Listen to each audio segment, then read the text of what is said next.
Hello, my name is Ram. I'm a technical leader here in Cisco TAC within IoT. In this video, I'll discuss the steps needed to change the network settings on a Cyber Vision Center server after it has been installed. This procedure is applicable to version 3 and 4 software trains. There are two ways to accomplish this change. Both the methods would be from the CLI of the server. With method number 1, the user would need to log in as an admin user and navigate to become a root user to have complete access. To log in as root, you would type the command sudo -i.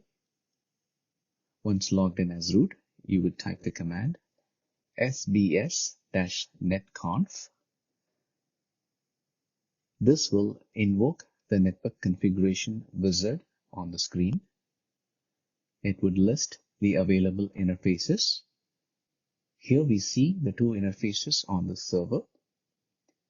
Users can select the right physical interface to which the address would need to be changed. In this example, I will pick Ethernet 1 and then select the manual option.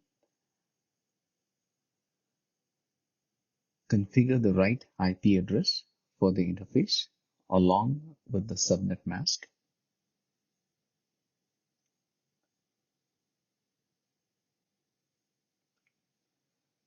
Scroll down and click OK.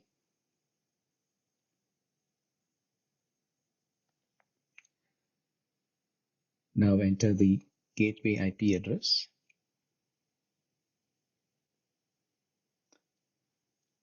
Click OK. Now the configuration has been added to the respective config files.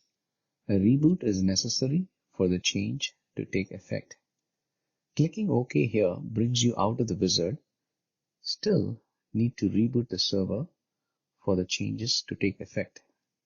So far, what we discussed is the change performed using the sbs-netconf command and using the wizard.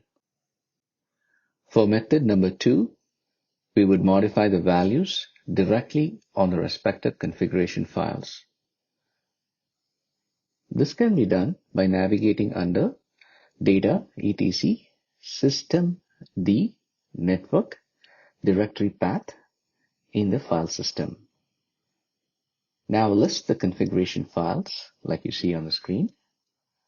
For this example, the configuration file of interest would be the second one for the Ethernet 1 interface. Values can be modified using a text editor like VI.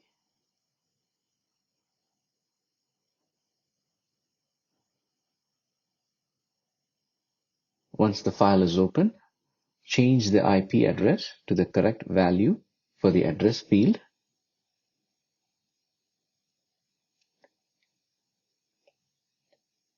Save and exit the text editor. To verify if the values actually got saved, we can use the cat command to confirm.